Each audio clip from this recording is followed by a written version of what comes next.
Welcome to the Authentic Spiritual Journey, a weekly podcast featuring real and practical spiritual conversations from fresh perspectives here on the Experience of the Soul podcast channel. Today, episode 278, My Ultimate Goal, Living from the Center. And now your host, Reverend Cynthia Alice Anderson. Hello and welcome to the Authentic Spiritual Journey. My name is Cynthia Alice Anderson. I'm also lovingly known as RCA. I am the host. I'm here today in 818 Studios with my producer.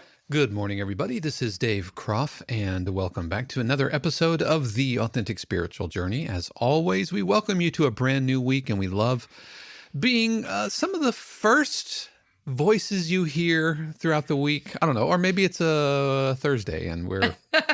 The and you're 350th voice you've heard all the week. I don't know. But it's really good to be with you.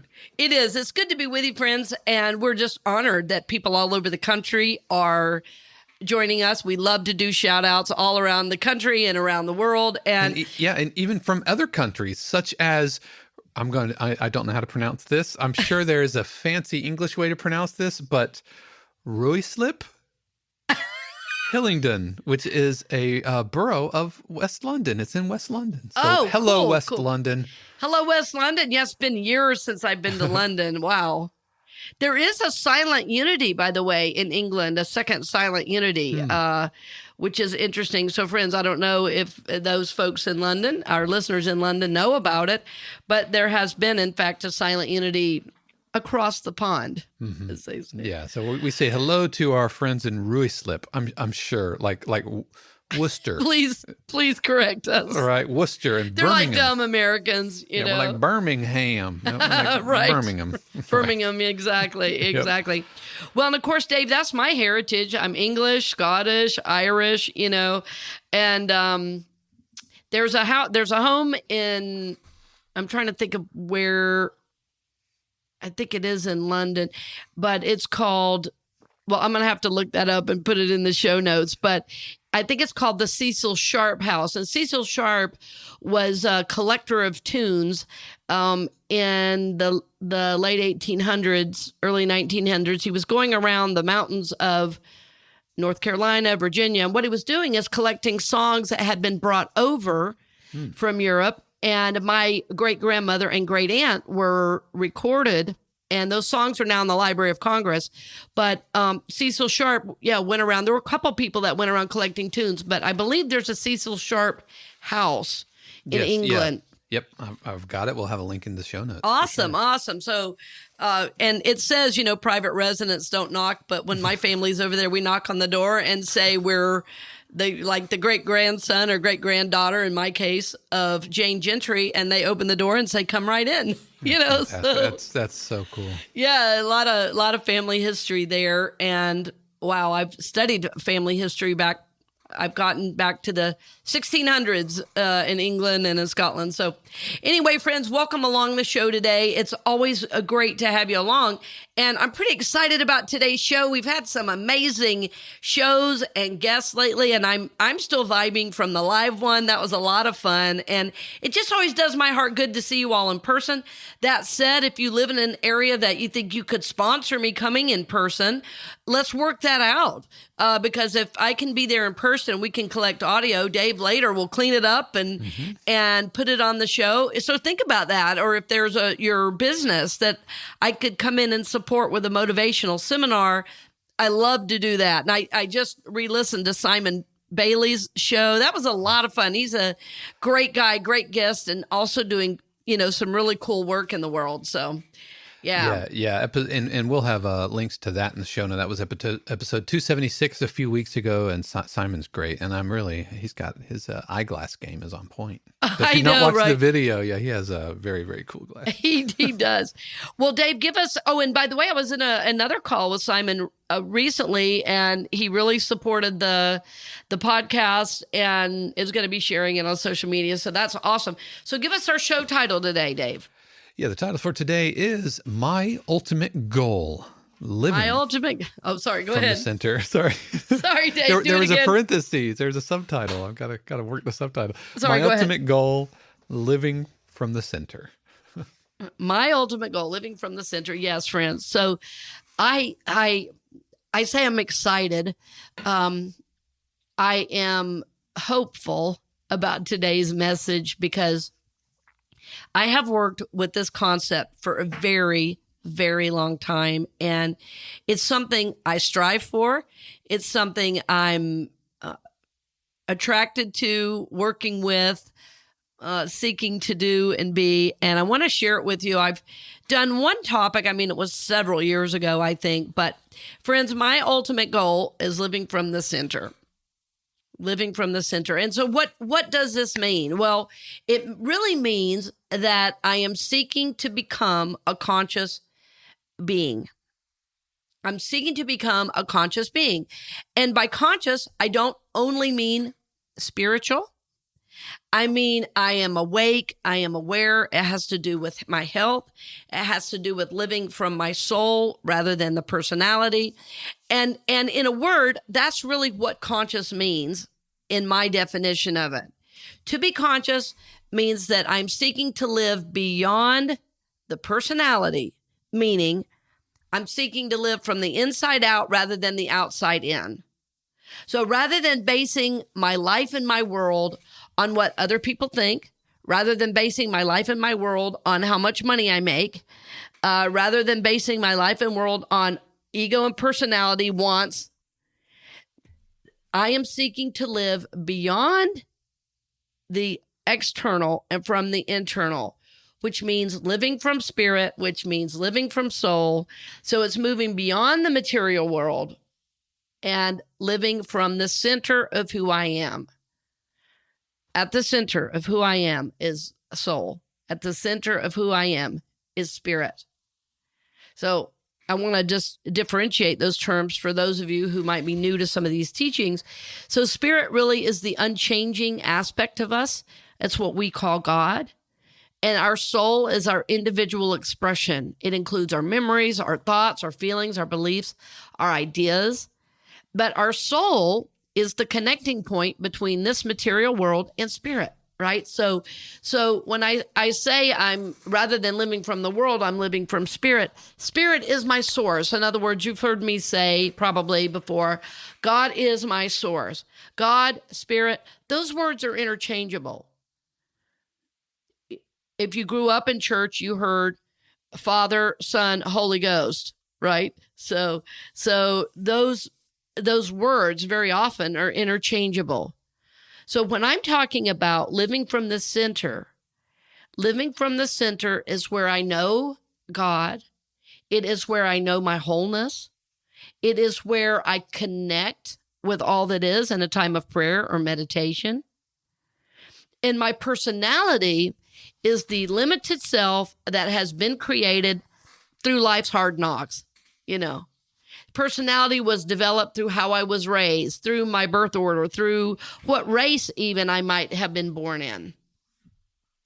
And there are certain cultural understandings, certain cultural leanings, even based on, what culture we're born in. Or as my friend Simon says, the pigment of my skin might even decide certain aspects of the personality based on that particular culture. And there's so many subcultures now, like if you grow up, speaking of growing up in a borough, if you grow up in the Bronx, New York, it's a different subculture than if you grow up in Red Oak, Georgia. And those experiences shape the personality. The personality is the outer way that we choose to express in the world. It's the outer way that we learned to get our most intimate needs met based on how we were raised, right? So you can see how, even with that description, that the personality is very, very limited, and the spirit of us, which is God himself, right, that's always available to us, always enfolding us, always surrounding us, that God himself is so much more powerful than this limited, I'll call it worldly, for lack of a better word, worldly identity called the personality. And so the personality has a lot of protections. The personality is always trying to survive. The personality is how we've been known in the past. And so if you're really seeking to become conscious, like so many of you are, like I am seeking to do, that you have to learn then to move into a process of surrender. To move into a process of surrender. And surrender is a key in the process of becoming conscious. You cannot become conscious without surrender. Surrender means I undergo change at the level of the personality by seeking to be vulnerable. To surrender is a vulnerable move. Right. Let me say again that surrender is a key to the process of becoming conscious. I'm repeating this because as I've learned in my own journey, listening to other podcasts, when something is repeated, especially because I'm listening, I can take it in a deeper way than if I hear it once. It's like if I hear it once, I can gloss over it, but we can't gloss over surrender where we're talking about becoming conscious beings, because it is the one necessary ingredient.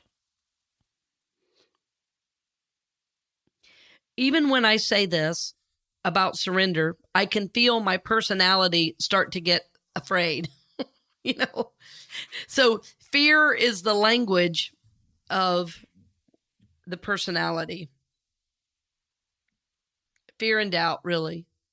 And of course, what's doubt is just fear. Yeah. Fear is the language of the personality. So when I say the word surrender, everything in us goes, oh no, I don't want to do that, right? Just even hearing the word sometimes.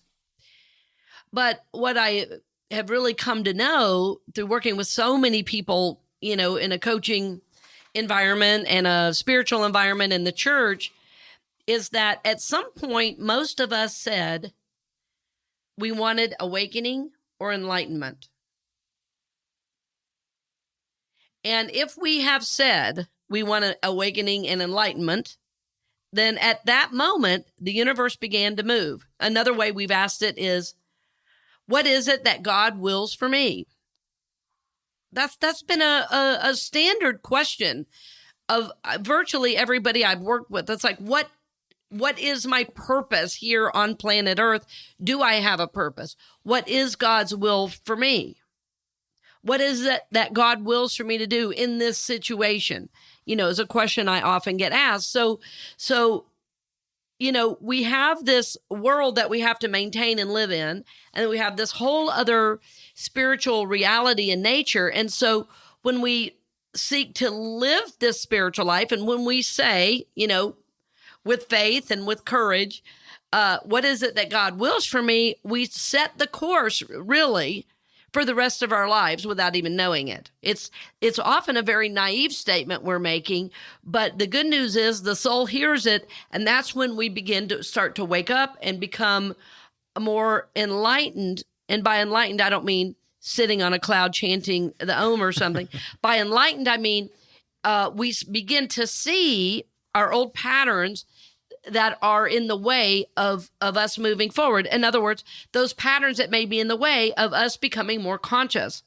So as we learn and grow on the journey, and many of you have heard my journey along the way, I've made mistakes. I've learned from those mistakes. Well, that is my process of becoming conscious. Dave has shared some of his process of becoming conscious. So what's so amazing is that the universe is so intimately connected with us that it is conspiring to bring us into consciousness. Like literally, as we said, what is it that God's will is for me? I want to become conscious. I want to be awakened. Maybe we've said, I want to live a spiritual life, or I want to live as the Christ. I want to know my spiritual self. And whatever way we've said it, the universe immediately began to conspire to bring us into consciousness. And I'm saying all this because I think sometimes we feel like we're like trudging like trudging along all alone, but that the experiences that the universe is bringing us, even though they're difficult, even though they're arduous, it's an arduous process at times, that it is moving us into more personal and spiritual awareness, which again is what I'm calling becoming conscious. It is what I'm calling living from the center.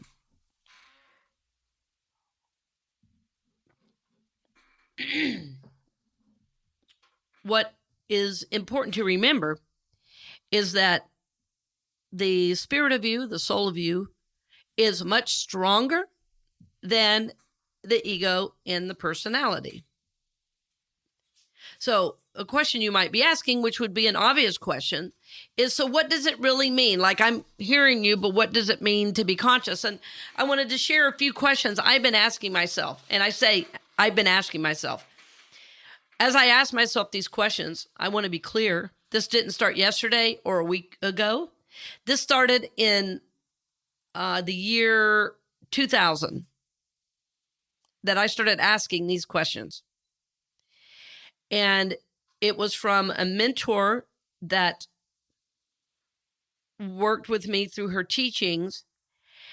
And the questions are so simple, you might be surprised. For instance, one of the first questions I ask myself is what I'm doing helping me become conscious, or is it not helping? So simple. Like, if I'm feeling a resistance, my first question is to ask, is what I am doing helping me become conscious, or is it not helping?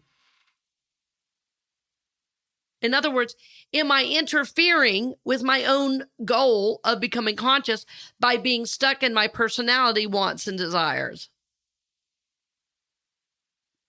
And, often in New Thought, we talk about our needs, goals, and desires and how they're holy, and they are, but there's also a divine desire, and there's also a real worldly desire. I mean, an alcoholic desires a drink, but I think we could all agree that that's not a higher desire and would not take someone into consciousness.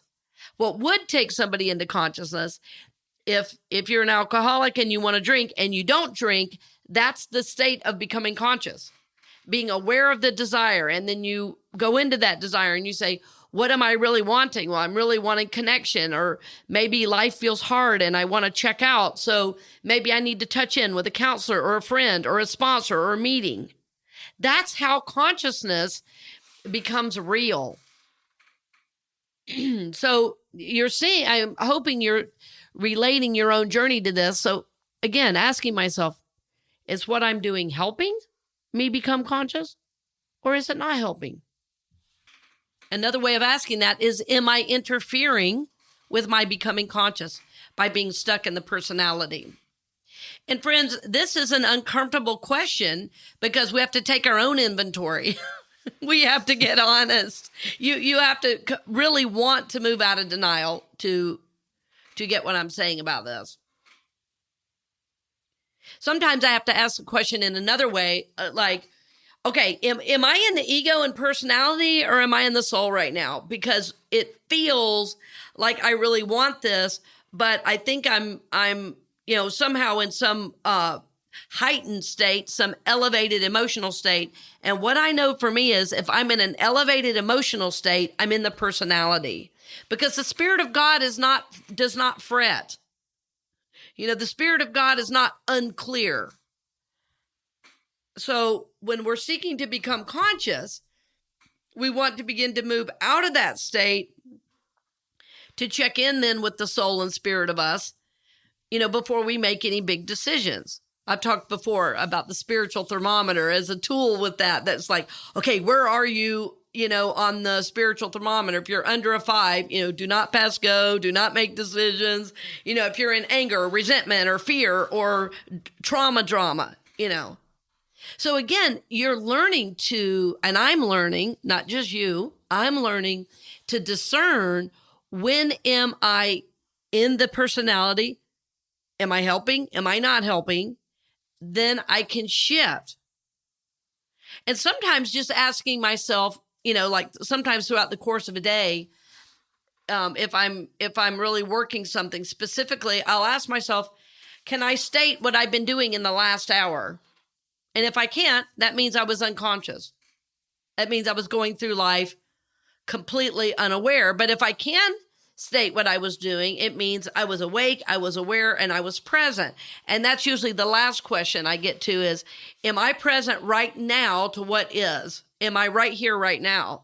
And we keep coming back to that idea. I've talked about it with the basketball kids. I've talked about it on the show, A New Day. It's like, okay, something new cannot come forward for me if I'm in the personality and stuck in the past. So am I present to what is right here, right now? And when I can be present to that, all is well. All is well. I know how to make a decision. I know what is mine to do, when, and how to do it. When I'm here now, I'm connected with spirit. When I'm here now, I'm vulnerable. I'm open to feedback. I can discern what is personality and what is, emotion and what is soul. So this is the space we want to get to. And friends, nobody does this perfectly. I don't do it perfectly. But what I have is a process, and the process serves as an anchor for getting back to being conscious again. I'm like everybody else. I have needs, wants, and desires. Sometimes things happen when I want them. Sometimes they don't. And then I have to deal with my reaction. Then I have to deal with that. So to be able just in general to ask these questions I'm talking about, is what I'm doing helping? Is what I'm doing not helping in becoming conscious? Am I interfering with, what I want to be doing? Am I listening to the soul or the ego? All these questions are going to require a great deal of vulnerability and effort at times. So I said earlier, it's arduous. And I'm sure somebody's going to say, well, don't say it's hard. No, I'm giving you a fact. If I'm pretending the spiritual journey is always easy, you're going to say, well, if you're going through a tough time, you're going to say, I'm never listening to her again. Right. And I would get that because, boy, it's anything but easy. Having said that, though, there is a calm and there is a peace and there is an ease and grace about coming back to these ideas, coming back to the soul, because that's where the peace is. So yes, it can be hard to get there sometimes, but it's always there. So to surrender is going to take vulnerability and effort. To become conscious is going to take vulnerability and effort. But again, the reminder for us is the soul is able to do this. That when you said a long time ago, I want to live a spiritual life, remember this, the universe began to shift and prepare the way for you. When you said, what is it that God wills for me? It may have been 30 or 40 years ago, but the process as you grow and develop, the process as you evolve, is finding this out on more and more subtle levels.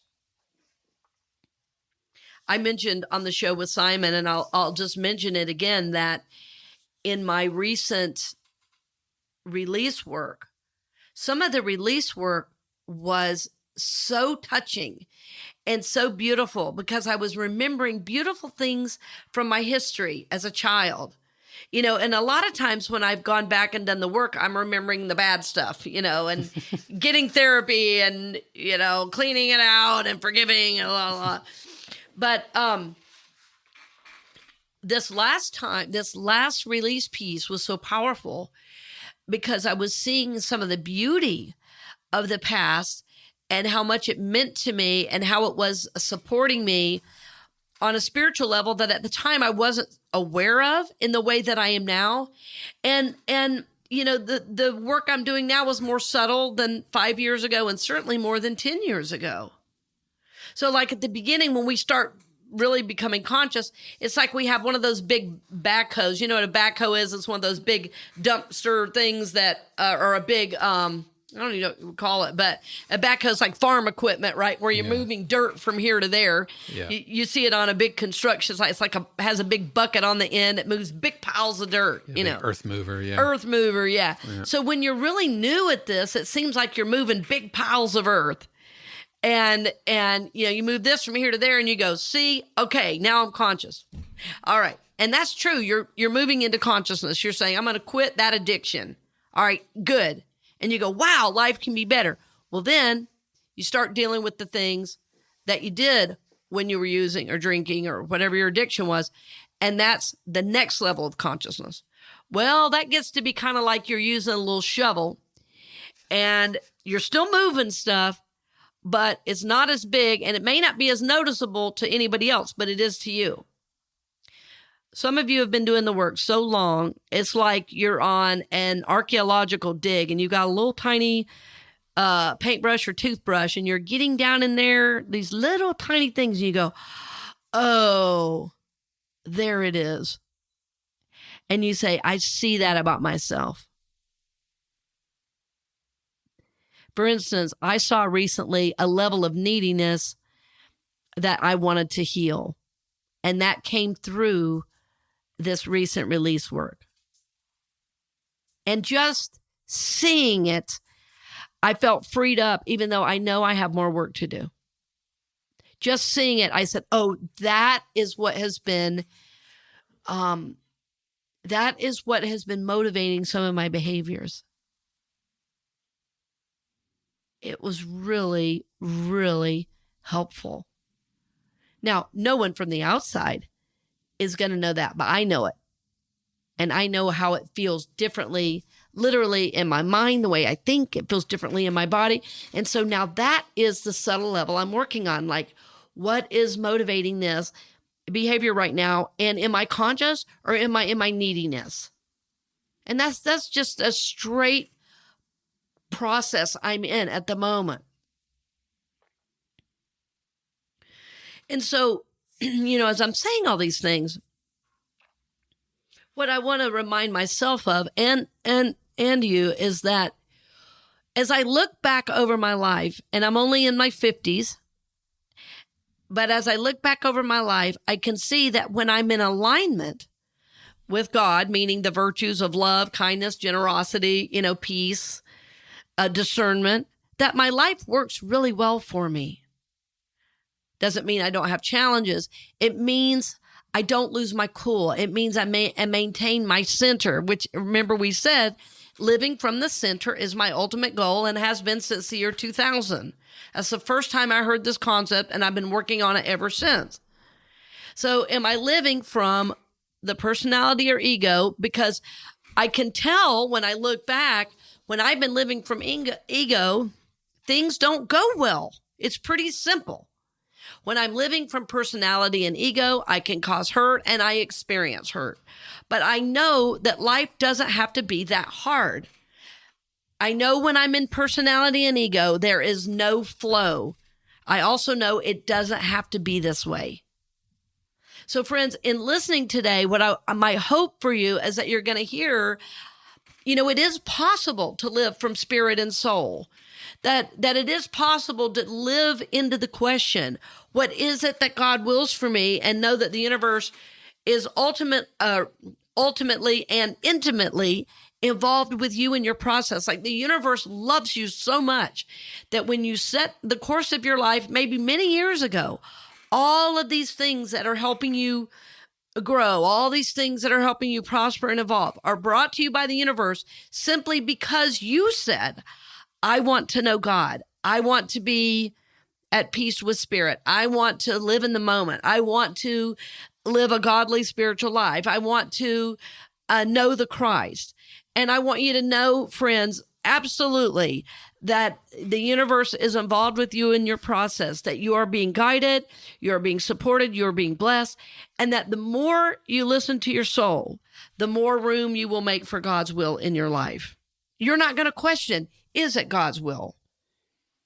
You're not going to question in every decision, what do I do?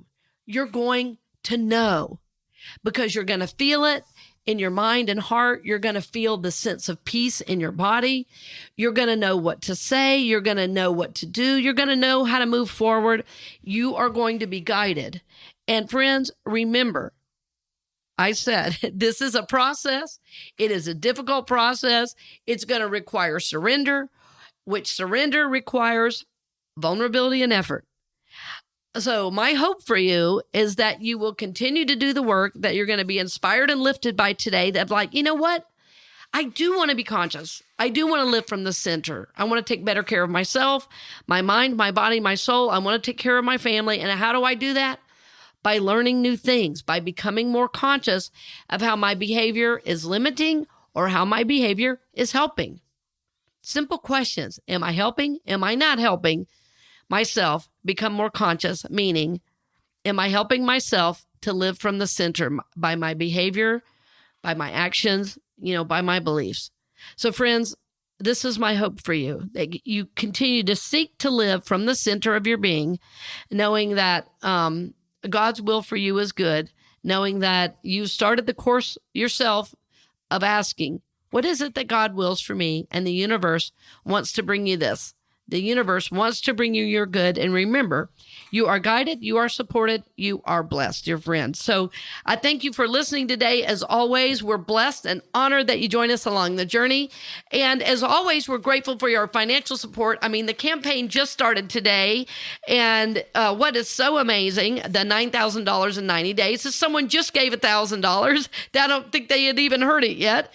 And they had just given $1,000. So I can't tell you what that means for us getting the message out on more platforms, and it pays our studio fees and such as that, and it pays me. So thank you so much. Thank you for your support. Thank you for your love. And we're honored to support your journey, the journey of the evolving soul. So friends, thanks again for joining us, and blessings on the journey, dear friends. We'll see you next week. We hope you've enjoyed this episode of The Authentic Spiritual Journey here on the Experience of the Soul podcast channel. This channel is made possible because of listeners just like you. If you would like to support the channel with your tax-deductible contribution on an ongoing basis or through a one-time gift, head over to experienceofthesoul.com/support. The Authentic Spiritual Journey is copyright 2023, Cynthia Alice Anderson, all rights reserved. Our theme music is composed by Dave Croft and used with permission from RR Hot Publishing. The Experience of the Soul podcast channel is a production of 818 Studios.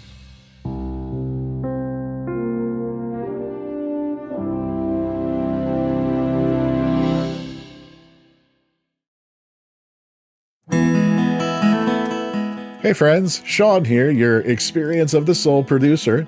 I want to take a moment to tell you about something truly exciting. The Soulworks online community, created by your host, Cynthia Alice Anderson, and available on the Mighty Networks app.